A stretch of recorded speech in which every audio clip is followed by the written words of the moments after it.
में मलिकिसिदक जो महायाजक था उसके विषय में बता दिया। आइए हम प्रार्थना करें। हमारे जीवित महान और अत्यंत दयालु स्वर्ग पिता, राजाओं के राजा, प्रभुओं के प्रभु, सर्वशक्तिमान हमारे परमेश्वर, हम आपका धन्यवाद देते हैं कि आप महान परमेश्वर हैं और इस संध्या काल में प्रभु आराधना संदेश मिनिस्ट्री के साथ मिलकर आपके वचन की सेवा का आपने अवसर दिया है। उसके लिए हम धन्यवाद देते हैं और प्रार्थना करते हैं जितने लोग इस संदेश को सुनते और मलिकिसिदक के बारे में जानकारी हासिल करते हैं तो हमारी बाइबल स्टडी लोगों के लिए आशीष का कारण हो।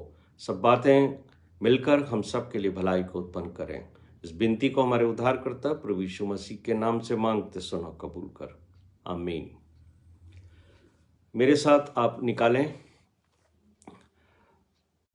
उत्पत्ति का 14वां अध्याय और उसके 17 पद से लेकर के और 24 पद तक हम यहां पर पढ़ेंगे। जब वो कर्दलो मोरे और उसके साथी राजाओं को जीत कर लौट आता था, तब सदोम का राजा शाबे नामक तराई में था, जो राजा की तराई भी कहलाती है, उससे भेंट करने के लिए आया। तब शालेम का राजा मलिकिसिदक, जो परम प्रधान ईश्वर का याजक था, रोटी और दाख मधु ले आया और उसने अब्राहम को यह आशीर्वाद दिया, परम प्रधान ईश्वर की ओर से, जो आकाश और पृथ्वी का अधिकारी है, तू धन्य हो और धन्य है परम प्रधान ईश्वर, जिसने तेरे द्रोहियों को तेरे वश में कर दिया है। तब अब्राहम ने उसको सब वस्तुओं का दशमांश दिया। तब सदोम के राजा ने अब्राहम से कहा, प्राणियों को तो मुझे दे और धन को अपने पास रख।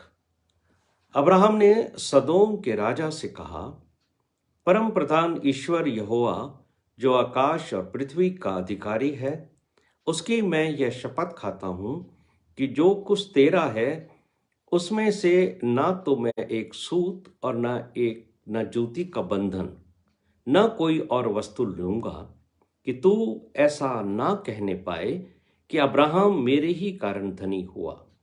पर जो कुछ इन जवानों ने खा लिया है और उनका भाग जो मेरे साथ गए थे, अर्थात आनेर, अशकोल और मरमे, मैं नहीं लौटाऊंगा, वे तो अपना अपना भाग रख लें।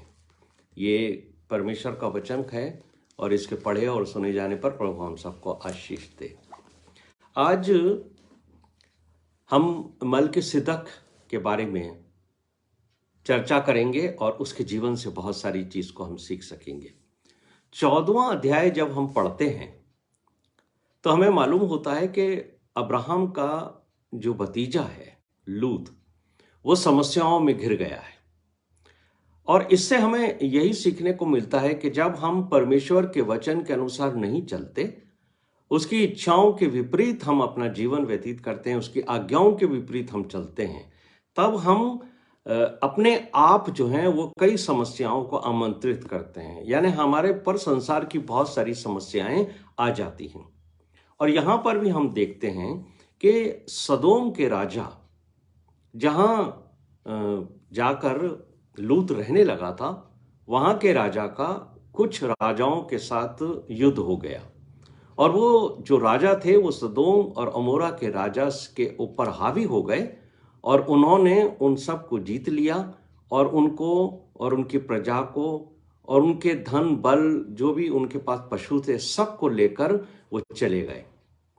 हम यहाँ ये भी देखते हैं कि वो जो लूत था उसके पास जो धन संपत्ति थी, उसकी पत्नी थी, उन सबों को भी वो लूट में अपने साथ ले गए। सदोम के राजा ने भागकर पहाड़ियों में तराई में अपनी जान बचाई। लेकिन जब ये मालूम हुआ अब्राहम को कि मेरे भाई को बंदी बना लिया गया है, तब उसने अपने भाई के उस चरित्र को, जो उसने व्यवहार उसके साथ अच्छा नहीं किया था, जब भूमि के बांटने का समय था, तब लूत ने सारी तराई की जो भूमि थी वो अपने लिए चुन ली थी और अपने लिए रख ली थी। लेकिन अब्राहम का चरित्र और उसका स्वभाव देखिए, उसने लूत के साथ वैसा व्यवहार नहीं किया जैसा लूत ने उसके साथ किया था। लेकिन यहां हम देखते हैं कि लूत तो सेल्फिश होकर सारी भूमि पर कब्जा कर लिया था, लेकिन अब्राहम ने वो काम नहीं किया। और अब्राहम जो हैं वो अपने साथ अपने 318 सेवकों को लेकर युद्ध करने को निकले और उन्होंने अपने भतीजे लूत और उसकी संपत्ति को वहां से छुड़ा लिया।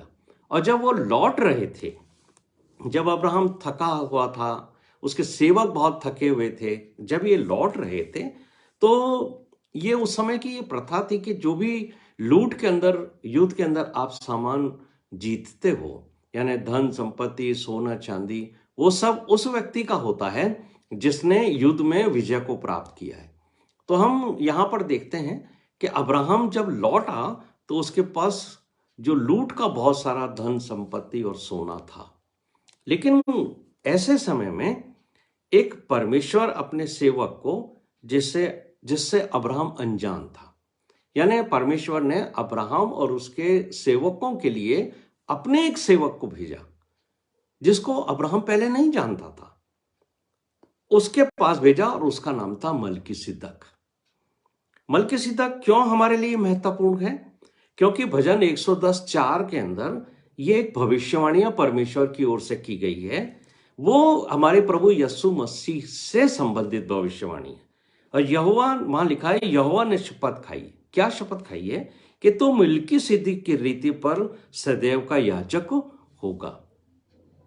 और इस भविष्यवाणी को जो यीशु मसीह के बारे में की गई थी, इब्रानियों की पुस्तक के लेखक ने भी अपने अध्याय 7 के अंदर इसको बहुत ही अच्छे तरीके से समझाया है। और हम उत्पत्ति के 14 अध्याय के 18वें पद में इस बात को स्पष्ट तौर से पढ़ते हैं कि मलकीसिदक जो था वो शालोम का राजा था। दूसरा, वो परमप्रधान ईश्वर का याजक था, यानी वो एक राजा भी था और वो परम प्रधान ईश्वर का वो याजक भी था। तो ये जो भविष्यवाणी यीशु मसीह के लिए की गई है वो भजन 110:4 के अंदर बहुत ही स्पष्ट है कि यीशु मसीह लेवियों की रीति पर नहीं, पर मलकीसिदक की रीति के ऊपर याजक ठहरेगा। आज हम मलकीसिदक के चरित्र और उसके व्यवहार को समझेंगे कि ये इतना क्यों महत्वपूर्ण है। पहली बात, वो शालेम यानी यरूशलेम का राजा था। प्रकाशित वाक्य की पुस्तक के अनुसार ये जो नया यरूशलेम है, एक सच्चे चर्च का ये चित्र प्रस्तुत करता है। और उस सच्ची मंडली यानी चर्च का जो हाई प्रीस्ट है, महायाजक है, वो यीशु मसीह है। और हमें भी जो पतरस की पत्रियों के अनुसार हमें पढ़ने को मिलता है कि हमारा क्या स्टेटस है। पहले जो पत्री है पतरस की, उसके दूसरा अध्याय के 9वें पद में लिखा हुआ है, हम एक चुना हुआ वंश हैं, राज पदधारियों याजकों का हम समाज हैं और परमेश्वर की हम निज प्रजा हैं। तो जब यीशु मसीह नए यरूशलेम यानी चर्च के अंदर हाई प्रीस्ट का काम करेंगे, एक महायाजक का वो पद लेंगे, तो इसी रीति पर हम जो विश्वासी हैं, हम जो बचाए जाएंगे, उन्हें भी याजक के पद दिए जाएंगे। तो हम यहां पर इसलिए पढ़ते हैं जो पतरस की पहली पत्री में है कि हम राजपदधारियों का और याजकों का समाज ठहरेंगे। और हम पाप पर, यानी हमें किस चीज के ऊपर विजय प्राप्त करें। सांसारिक राजा तो अपने शत्रुओं के ऊपर विजय प्राप्त करते थे, लेकिन हम आत्मिक जीवन के अंदर जब आगे बढ़ते हैं तो हम पाप के ऊपर विजय प्राप्त करने वाले राज्य के याजक होंगे। और हमें क्या करना है, वो इच्छाएं जो हमारी संसार में हैं उनके ऊपर हमें यहां रहते हुए विजय प्राप्त करनी है, रूल ओवर करना है, अपनी उन इच्छाओं को कंट्रोल भी हमें करना है। मलकीसिदक ने क्या किया था उसे समझना है। सबसे पहले हमें, वो अब्राहम और उसके 318 सेवकों के लिए भोजन लेकर आया। अब यहां बड़ी अजीब और अच्छी चीज समझने की है कि सबसे पहले तो हमें यह समझना है कि Christianity is a practical life. जब भी एक व्यक्ति थका हुआ या काम पर से लौटता है, तब हमें उसके लिए क्या करना चाहिए? हमें केवल उसकी खोई हुई ताकत के लिए हमें उस व्यक्ति को भोजन उपलब्ध कराना चाहिए। थके हुए व्यक्ति को आप सरमन मत दीजिए, भाषण मत दीजिए, उसे सिखाने की कोशिश मत करिए। उसको उस वक्त आपके सरमन की आवश्यकता नहीं, उसको उस वक्त भोजन की आवश्यकता है। और अगर एक भूखे व्यक्ति को भोजन कराया जाए तो ये कोई अपवित्र बात नहीं होगी, बल्कि ये तो परमेश्वर की इच्छा के अनुसार ये एक आत्मिक कार्य होगा। तो यहां हम देखते हैं कि बाइबल में ऐसे बहुत सारे उदाहरण हमें मिले हैं जिसमें परमेश्वर के लोगों ने या प्रभु यीशु मसीह स्वयं ने भी जो है वो लोगों को भोजन कराया है। अगर आप पहला राजा 19 अध्याय 6 से 8 पद पढ़ेंगे तो आपको मालूम होगा कि एलिया भी भूखे थे, और जब उनको एक बड़े सफर के ऊपर निकलना था, तब वहां पर हम ये देखते हैं पहला राजा 19 अध्याय 6 से 8 पद के अंदर कि एक स्वर्गदूत ने स्वर्ग से उतर कर एलिया को भोजन कराया, और एक बार नहीं 2 बार कराया, ताकि वो सामर्थ पाए, ताकत पाए और शारीरिक बल प्राप्त करके फिर वो आगे बढ़े उन कार्यों के लिए जो परमेश्वर उससे कराना चाहते हैं। अगर हम यीशु मसीह को भी देखें, यीशु मसीह ने भी लोगों को भोजन कराए। एक बार 5,000 लोगों को भोजन कराया, एक बार 4,000 लोगों को भोजन कराया, क्योंकि वो उसके पीछे पीछे चलते थे। और एक बड़ी सुंदर और अच्छी घटना है जो आपको यूहन्ना रचित सुसमाचार में मिलेगी। उसके 21वें अध्याय के 9वें पद के अंदर ये बात लिखी हुई है कि एक रात्रि के अंदर यीशु मसीह के जो चेले थे वो नाव के ऊपर मछली पकड़ने गए। रात भर उन्होंने कुछ नहीं पकड़ा था, और उसके बाद जब उन्होंने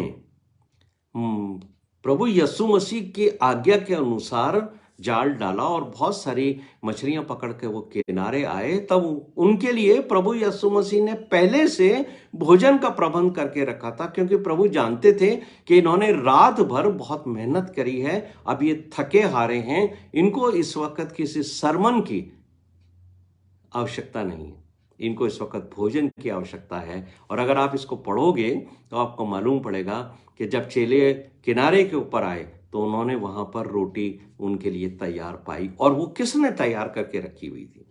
वो प्रभु यीशु मसीह की ओर से उनके लिए थी। तो यही हमारी जो है सबसे स्पिरिचुअलिटी है, हमारी सबसे अच्छी, कि हम दूसरों की सहायता भोजन और उस आवश्यक वस्तुओं को उपलब्ध करा कर करें जिसकी उनको आवश्यकता होती है। तो ये जो प्रथम कार्य उन याजकों का जो मलकीसिदक के रीति पर है, याजक से महायाजक उनको बनाता है। तो हम ये देखेंगे कि महायाजक जो हैं वो मलकीसिदक की रीति पर जो बने हैं, उनका ये भी काम है कि वो आत्मिक भोजन के साथ साथ उसके पैरोकार, उनके पीछे चलने वाले फॉलोअर्स को वो शारीरिक भोजन भी उपलब्ध कराए। यहां पर हम देखते हैं इसके बाद मलकीसिदक ने अब्राहम को आशीर्वाद दिया। उत्पत्ति का 14 अध्याय उसके 19वें पद में लिखा है, उसने अब्राहम को क्रिटिसाइज नहीं किया कि तू झगड़ा करके आ रहा है, तूने ये क्या किया है। उसने क्या किया, अब्राहम को किस रीति से उसने आशीर्वाद दिया। ये बात हमको समझनी है कि जो महायाजक बनते हैं उनको वो आत्मा नहीं होती है जो दूसरों के ऊपर दोष लगाते हैं, यानी केवल ब्लेसिंग और लोगों को एनकरेज करने वाली आत्मा उनके अंदर होती। उसने किस तरीके से अब्राहम को आशीष दी?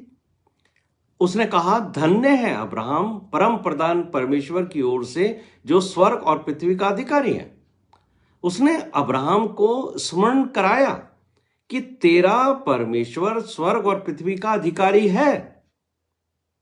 हाँ, ये बात अब्राहम को उसने स्मरण कराई। इसलिए तू इस संसार का सोना और चांदी ना लेना, क्योंकि तू उस परमेश्वर का बंदा है, उसका पैरोकार है, उसके पीछे चलने वाला है, जो जिसने तुझे विजय दिलाई है।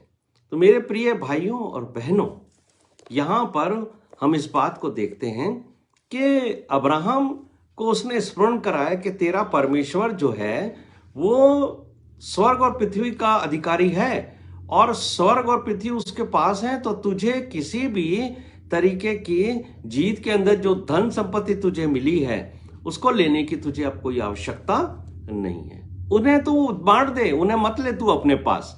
और मेरे प्रिय भाइयों और बहनों, यहाँ पर हम 22 और 23 पद में पढ़ते हैं कि सदोम के राजा को उसने ये बात कह दी, क्योंकि जब वो जीत कर आया तो राजाओं की रीति के अनुसार सदोम के राजा ने कहा कि जीत का जो भी धन संपत्ति और तेरे पास है वो सब तेरे को मिलना चाहिए। लेकिन उसने सदोम के राजा से ये कहा कि मैंने तेरे शत्रुओं से युद्ध करके तेरे लोगों को उसकी कैद से छुड़ा लिया है, परंतु तेरे युद्ध के अंदर विजय प्राप्त करने के बाद जो धन प्राप्त मुझे हुआ है उसमें से मैं कुछ नहीं लूंगा, क्योंकि मेरा परमेश्वर जो है वो स्वर्ग और पृथ्वी का राजा है, वो उसका अधिकारी है और वही मेरी जरूरतों को पूरा करेगा। एक और महत्वपूर्ण बात जो हम मलिकिसिदक ने अब्राहम से कही वो 20वें पद में, और वहां है धन्य है परम प्रधान ईश्वर जिसने तेरे शत्रुओं को तेरे वश में कर दिया है। ये बात क्यों कही मलिकिसिदक ने उसको, ये भी हमारे लिए विचारणीय है। हम ये विचार करें कि इस बात को परम प्रधान ईश्वर ने तेरे शत्रुओं को तेरे वश में कर दिया है, यह कहकर उसने अब्राहम को उस घमंड के पाप से बचा लिया। कहीं अब्राहम ये ना सोचने लगे कि मैंने अपने शत्रुओं को हरा दिया है। नहीं मेरे प्रिय भाइयों और बहनों, यही है वो बात जो अब्राहम ने को उसने मलिकिसिदक ने समझाई कि तू ये घमंड मत करना कि तूने तेरे भतीजे लूत को और उसकी धन संपत्ति को छुड़ाया है, बल्कि तू ये याद रखना कि तेरे जो शत्रु हैं उनके ऊपर विजय जो है तेरे परमेश्वर ने तुझे दिलाई। मलिकिसिदक को परमेश्वर ने एक मिशन दिया। मलिकिसिदक भी अब्राहम को नहीं जानता था और ना अब्राहम मलिकिसिदक को जानता था, लेकिन उसको परमेश्वर ने एक मिशन दिया, जाओ और मेरे दास अब्राहम को भोजन कराओ। और मलिकिसिदक जो एक राजा है वो अब्राहम के लिए क्या किया, उसने अब्राहम के लिए जो थका आ रहा था उसे और उसके लोगों को भोजन कराया। उसने उन्हें सर्वशक्तिमान ईश्वर की ओर से आशीष दी कि तेरे युद्ध में परमेश्वर ने तेरी सहायता की है, इसलिए तू विजयी हुआ है, परमेश्वर तुझे आशीर्वाद देगा। मलिकिसिदक ने अब्राहम को पहले दिया बिना किसी पुरस्कार या उसकी वस्तु की आशा किए हुए कि अगर मैं भोजन लेके जाऊंगा, अगर मैं उसको आशीर्वाद दूंगा तो अब्राहम मुझे कुछ ना कुछ उपहार देगा। इस आशा से नहीं आया था वो मलिकिसिदक। क्यों? क्योंकि मलिकिसिदक खुद एक राजा था। वो उस तरीके का राजा था जो दूसरों की सहायता करता है। यहां पर हम देखते हैं कि मलिकिसिदक अब्राहम के सेवकों के लिए बहुत कुछ लाया, तब अब्राहम ने मलिकिसिदक को दशमांश दिया, उसमें से जो कुछ उसके पास था। तो इब्रानियों की पुस्तक जो है उसका जो लेखक है वो इस बात को मुझे और आपको समझाता है कि यीशु मसीह जो हैं वो हमारे फोररनर है, वो हमारे आगे आगे चलने वाले हैं। और जब यीशु मसीह हमारे फोररनर हैं तो हम उनके जीवन से एक बात सीखते हैं कि वो एक मनुष्य के रूप में संसार में रहे, और जितनी भी परीक्षाएं किसी मनुष्य के ऊपर आ सकती हैं वो सारी की सारी परीक्षाएं जो हैं वो यीशु मसीह के ऊपर भी आई, और उन परीक्षाओं में यीशु मसीह ने कभी कोई पाप नहीं किया।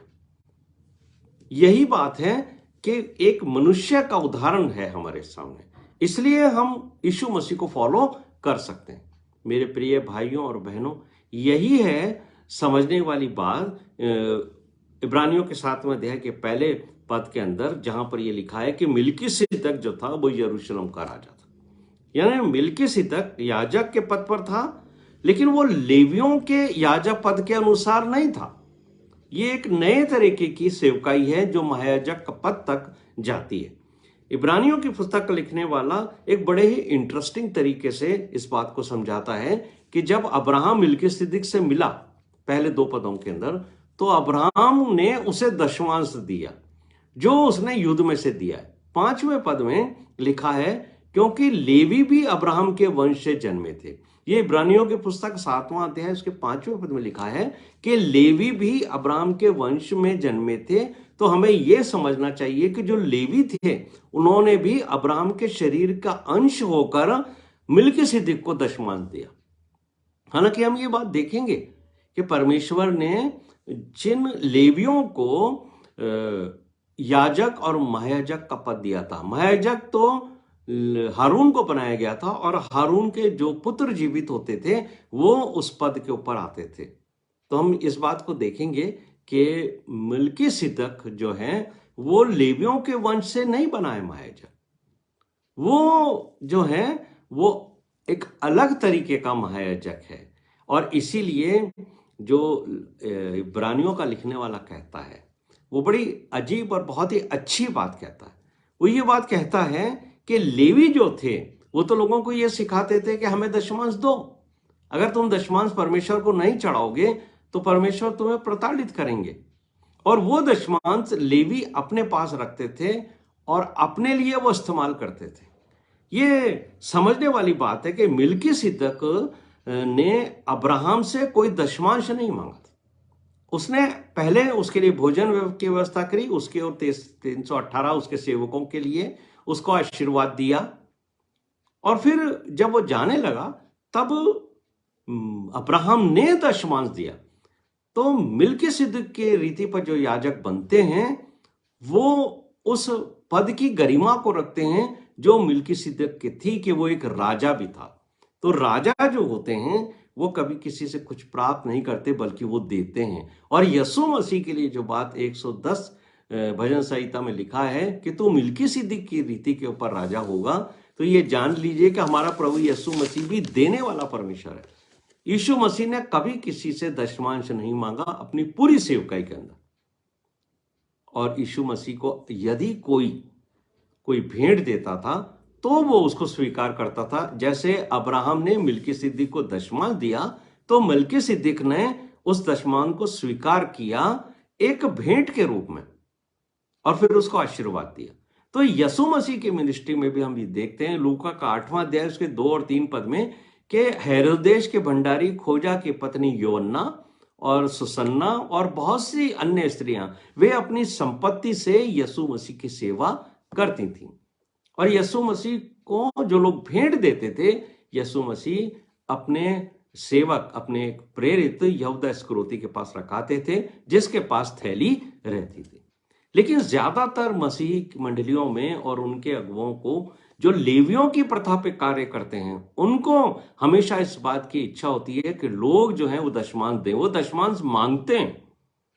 आज मैं बहुत सारे ऐसे मिनिस्ट्रीज में ऐसे पासवानों को देखता हूं जो बार बार जो हैं वो अपनी मंडली को दशमांश देने के लिए उभारते हैं।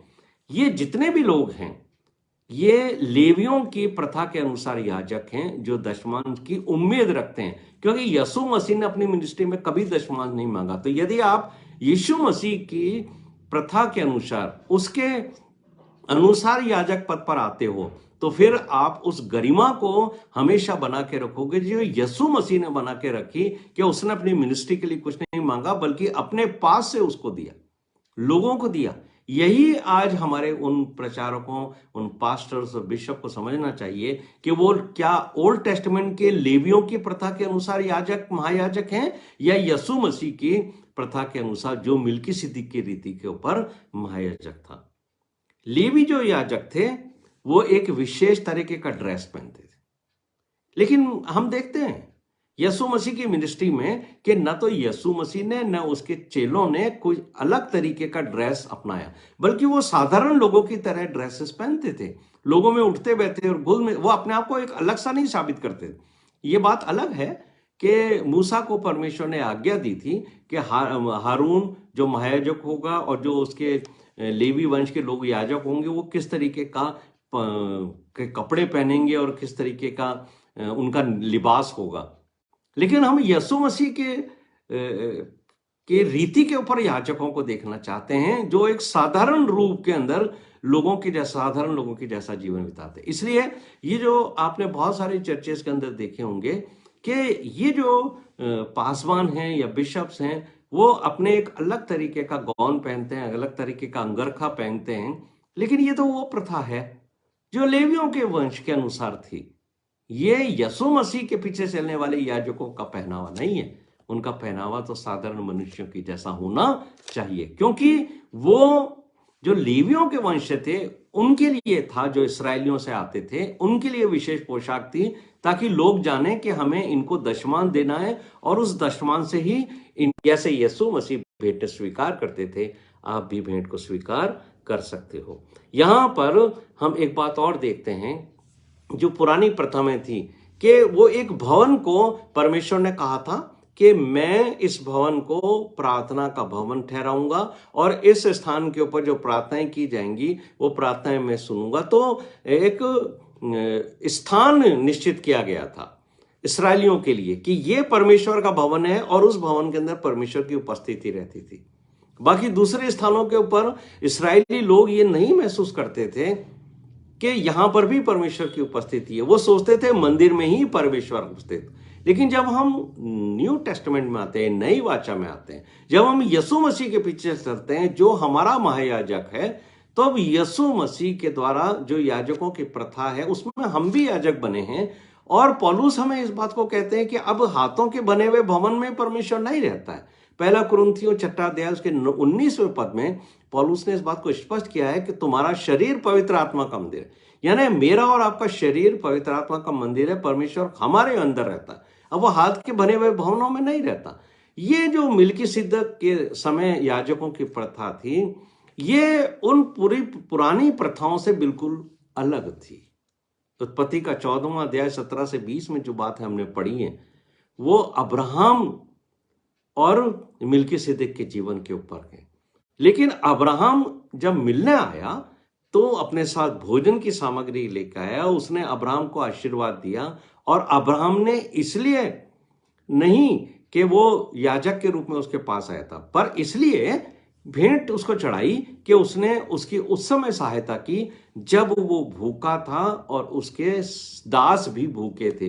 तो जब एक महायाजक उसको कुछ दे रहा है, भोजन वस्तु दे रहा है, तब उसका ये फर्ज होता है कि अब्राहम भी उसको कुछ भेंट दे। इसलिए उसने जो कुछ कमाया था उसमें से दशमांश उसने उसको मिल्कीसिदक को चढ़ाया।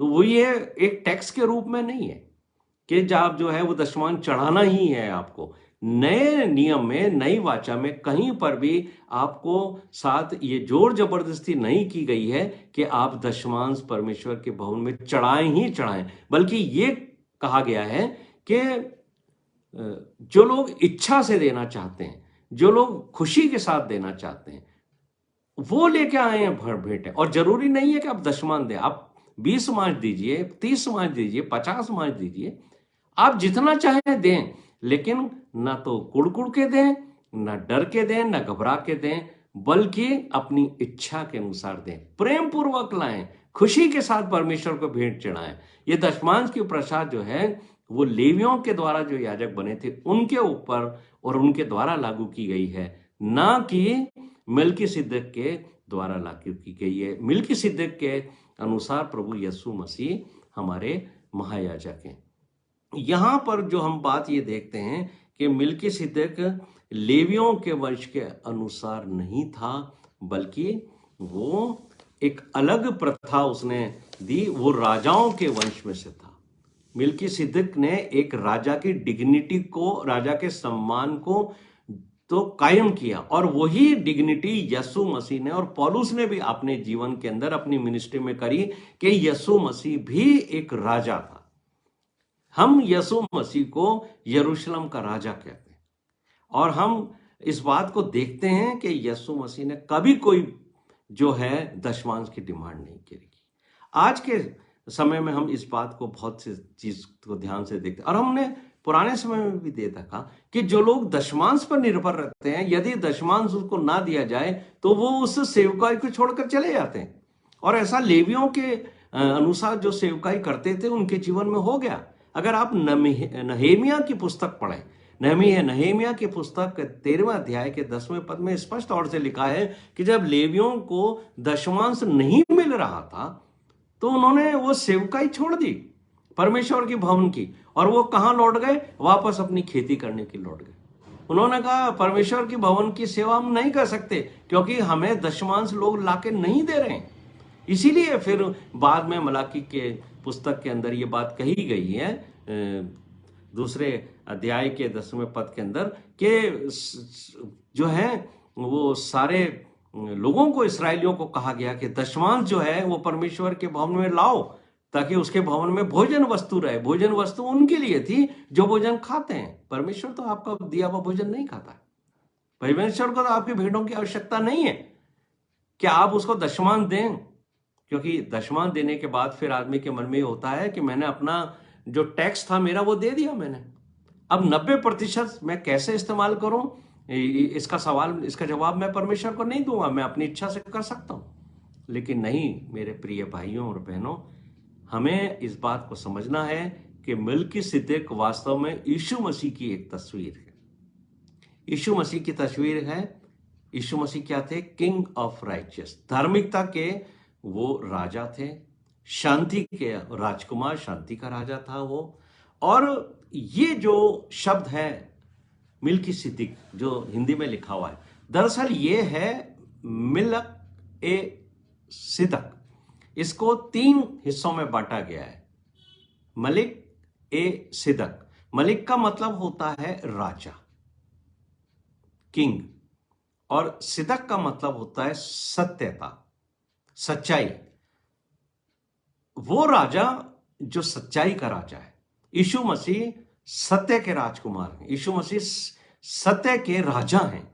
इसलिए ये जो बात कही गई है मिल्क ए सिदक, ये जो नाम है वो एक टाइटल है यीशु मसीह का, सत्य का राजा। और सत्य का राजा आज तक कोई नहीं हुआ सिवाय यीशु मसीह के। और इब्रानियों के 7वें अध्याय के 2 पद में हम ये बात देखते हैं कि धार्मिकता और शांति दोनों यीशु मसीह से मिलते हैं, जो वचन 85:10 के अनुसार के। मिल्कीसिदक के बारे में सिर्फ बाइबल की प्रथम पुस्तक यानी उत्पत्ति में मिलता है। लेकिन जब हम उत्पत्ति की पुस्तक पढ़ते हैं तो वहां तो आपको बाइबल में कई लोगों की वंशावलियां भी नहीं मिलेगी। उत्पत्ति के अंदर आप देखिए हनोक की वंशावली, एनो अब्राहम की वंशावली, कि वो किसके पुत्र थे, अब्राहम की वंशावली, फिर उनकी मृत्यु के बारे में भी लिखा हुआ है। लेकिन मिल्कीसिदक के माता पिता का कहीं बाइबल में कोई जिक्र नहीं है कि ये आया कहां से या इसकी मृत्यु कब हुई। ना तो उसके माता पिता के बारे में लिखा है, ना उसकी मृत्यु के बारे में लिखा है। तो मिल्कीसिदक एक ऐसी पिक्चर है जो यीशु मसीह की तस्वीर हमारे सामने लाती है। यीशु मसीह का ना तो आदि है ना अंत है। यीशु मसीह संसार के अंदर मनुष्य के रूप में आए, लेकिन मनुष्य से नहीं जन्मे। इसलिए उनकी जो वंशावलियां हैं, बेसिकली अगर आप मत्ती में पढ़ोगे तो वो यूसुफ की वंशावली, न कि यीशु मसीह की वंशावली है। यीशु मसीह का जो इस संसार के पैदा होने से पहले परमेश्वर के साथ था, तो ना तो उसके कोई वंशावली है, ना ही उसकी मृत्यु है, क्योंकि वो मृत्यु के पार होकर जीवन के अंदर प्रवेश कर चुका, और मरे हुओं में वही सबसे पहला फल हुआ है। तो इब्रानियों के 7वां अध्याय उसके 3 पद में लिखा है कि जिसका न तो माता है न पिता है, न वो उसके वंशावली है, जिसके दिनों का न आदि है न अंत है, जिसके जीवन का कोई अंत नहीं है, वही हमारा महायाजक है, और उस महायाजक का नाम है यीशु मसीह। इसलिए यीशु मसीह महायाजक के पद पर मिल्कीसिदक के रीति के अनुसार है, ना कि वो लेवियों के रीति के अनुसार है। लेवियों का सारा जीवन दशमांश के चारों तरफ घूमता है। और अगर आज भी ऐसे लोग हैं, ऐसे पासबान हैं, ऐसे प्रीचर्स हैं, पास्टर्स हैं, जो सिर्फ अपना पूरा ध्यान दशमांश के ऊपर केंद्रित करते हैं, वो लेवियों के वंश की प्रथा के अनुसार हैं। इसीलिए वो कई बार जो हैं लोगों को उत्साहित करते हैं कि परमेश्वर आपको धन देगा, यदि आप परमेश्वर को धन दशमांश दोगे तो परमेश्वर आपको छप्पर फाड़ के धन देगा, ताकि लोग जो हैं वो उन पास्टर्स को और उन परमेश्वर के भवन में भेंटें लाते रहें, पैसा जमा कराते रहें, दशमांश देते रहें और परमेश्वर से उन्हीं लेवियों के अनुसार आशीष को प्राप्त करने की इच्छा रखें और सांसारिक धन की कामनाएं करें। लेकिन हमारे प्रभु यीशु मसीह ने कभी दशमांश की कोई भी आज्ञा ना दी और न ही उन्होंने इच्छा रखी कि कोई व्यक्ति उनके दशमांश दे, बल्कि यीशु मसीह क्योंकि राजा थे, उन्होंने एक डिग्निटी को मेंटेन किया। आज भी जो सच्चे प्रभु यीशु मसीह के सेवक हैं, जो अच्छे मंडली के प्रचारक हैं, पासवान हैं, वो मंडली की सहायता करते हैं आगे बढ़ के। वो इस उम्मीद से नहीं करते कि मंडली के लोग उन्हें कुछ देंगे, लेकिन जब मंडली के लोग उन्हें कुछ देते हैं तो वो उन्हें ग्रहण करते हैं और प्रभु यीशु मसीह के नाम से उनको आशीर्वाद देते हैं। प्रभु इस वचन के ऊपर आशीष दे। मैं धन्यवाद करना चाहता हूँ पास्टर एमरल्ड डी सिंह साहब का और ब्रदर हिमांशु का, जो इस व्यवस्था को करते हैं कि हम सब मिलकर इस संध्या काल को आराधना मिनिस्ट्री के साथ मिलकर इस बड़े योजना के अनुसार परमेश्वर के वचन से सीखते हैं। आइए हम प्रार्थना करें और परमेश्वर का धन्यवाद दें। हमारे जीवित महान और अत्यंत दयालु स्वर्गीय पिता, आपका धन्यवाद देते हैं कि आज आपने हमें ये भेद बताया प्रभु कि याजकों की, लेवियों की प्रथा के अनुसार जो याजक और महायाजक होते थे उनमें, और मिल्कीसिदक के अनुसार जो यीशु मसीह हमारा महायाजक है, उन याजकों में कितना फर्क है मेरे प्रभु। और हम तो हमारे प्रभु यीशु मसीह जो हमारा महायाजक है, जिसने हमें सब कुछ दिया है, उसकी रीति के ऊपर चलकर आपकी सेवा करते हैं। हम धन्यवाद देते हैं आराधना संदेश मिनिस्ट्री और उनके संचालकों के लिए, उनके परिवारों के लिए। जितने लोगों ने इस वचन को समझा है प्रभु और सीखा है, वो सब आपकी ओर से आशीष पाएं। सब बातों में मिलकर हम आपको आदर और महिमा देते और ये विनती हमारे उद्धारकर्ता प्रभु यीशु मसीह के नाम से मांगते, सुनो, कबूल कर। आमीन, आमीन, आमीन। आप सबको जय मसीह की। प्रभु आप सबको आशीष दे।